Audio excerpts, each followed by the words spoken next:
Well, to talk a bit more about the situation there, let's bring in our Iris Mackler in Jerusalem. Iris, first of all, tell us a bit more about this new move for vaccines. Why the importance of vaccinating 16 to 18-year-olds? Basically, they want to get them back to school. I think they'd vaccinate under 16 if they could. They can't because the vaccine wasn't trialled on anyone under 16, and so that would be impossible at the moment. But I have just seen on Twitter that Pfizer is starting a trial on children in the US now, so perhaps with the fullness of time they will be able to do that too.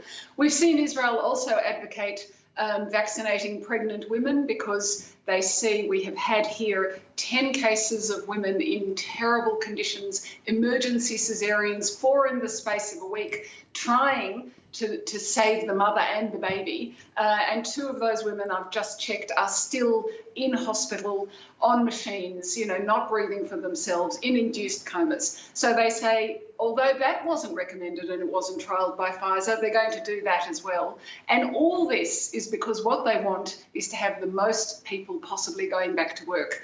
Just think about the statistics of the population here. The demography is that it's a very large young population. 30% of the population is under 18. So if they aren't being vaccinated, you're never going to get to that 70 to 80% herd immunity that the scientists tell us is the figure we're aiming for.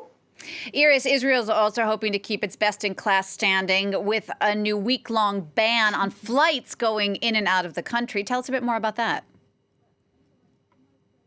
What the Prime Minister said when he was advocating for this is that there was a presentation to him by the scientists about the UK variant.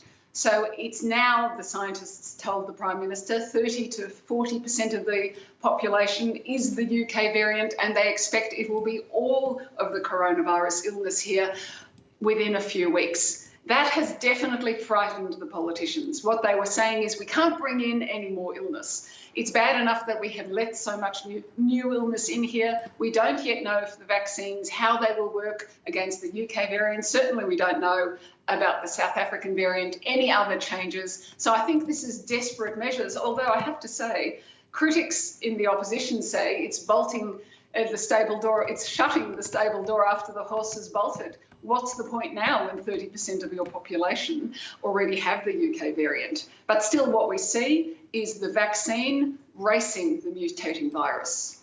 Iris, thank you for that. France 24's Iris Mackler in Jerusalem.